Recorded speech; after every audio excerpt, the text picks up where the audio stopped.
കേന്ദ്രങ്ങൾക്ക് നേരെ നടന്ന US ആക്രമണത്തിന് തക്കതായ മറുപടി നൽകുമെന്ന് ആവർത്തിച്ച് ഇറാൻ.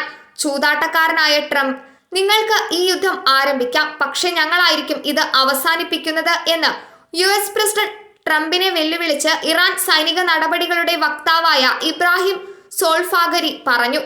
തിങ്കളാഴ്ച നടത്തിയ തന്റെ ടെലിവിഷൻ പ്രസ്താവനയിലാണ് അമേരിക്കയ്ക്കെതിരെ സോൾഫാഗരി ആഞ്ഞടിച്ചത്. US-ന്റെ ആക്രമണങ്ങൾ മരിച്ചുകൊണ്ടിരുന്ന സയനിസ്റ്റ് ഭരണകൂടത്തെ പുനരുജ്ജീവിപ്പിക്കാൻ ഉദ്ദേശിച്ചിട്ടുള്ളതാണെന്ന് അദ്ദേഹം പറഞ്ഞു. ഇറാൻ സായുധ സേനയുടെ പുതിയ ചീഫ് ഓഫ് സ്റ്റാഫായ അബ്ദുൾ റഹീം മൗസവിയും തിങ്കളാഴ്ച അമേരിക്കയ്ക്ക് മുന്നറിയിപ്പുമായി രംഗത്തു വന്നു.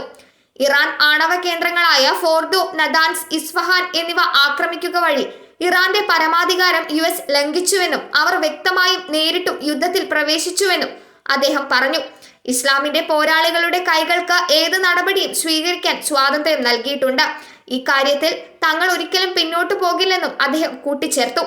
ഇസ്രായേലിന് നേരെ ആന്റി ഫോർട്ടിഫിക്കേഷൻ സ്ഫോടക വസ്തുക്കൾ ഘടിപ്പിച്ച ഡസൻ കണക്കിന് വൺവേ ഡ്രോണുകൾ വിക്ഷേപിച്ചതായി ഇറാൻ സൈന്യം തിങ്കളാഴ്ച അറിയിച്ചു.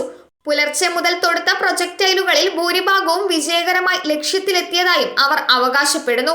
തിങ്കളാഴ്ച ഉച്ചയ്ക്ക് മുമ്പ് തന്നെ ഇസ്രായേലിലുടനീളം സൈറനുകൾ മുഴങ്ങിത്തുടങ്ങി. തെക്കൻ ഇസ്രായേലിലെ അഷ്ദോദ് പ്രദേശവും ജെറുസലേമിന് തെക്ക് ലാച്ചിഷ് പ്രദേശവും ഉൾപ്പെടെ നിരവധി പ്രദേശങ്ങളിൽ വലിയ തോതിൽ നാശനഷ്ടങ്ങൾ രേഖപ്പെടുത്തിയതായി അൽ ജസീറ റിപ്പോർട്ട് ചെയ്യുന്നു. News desk മലയാളാക്ഷരം.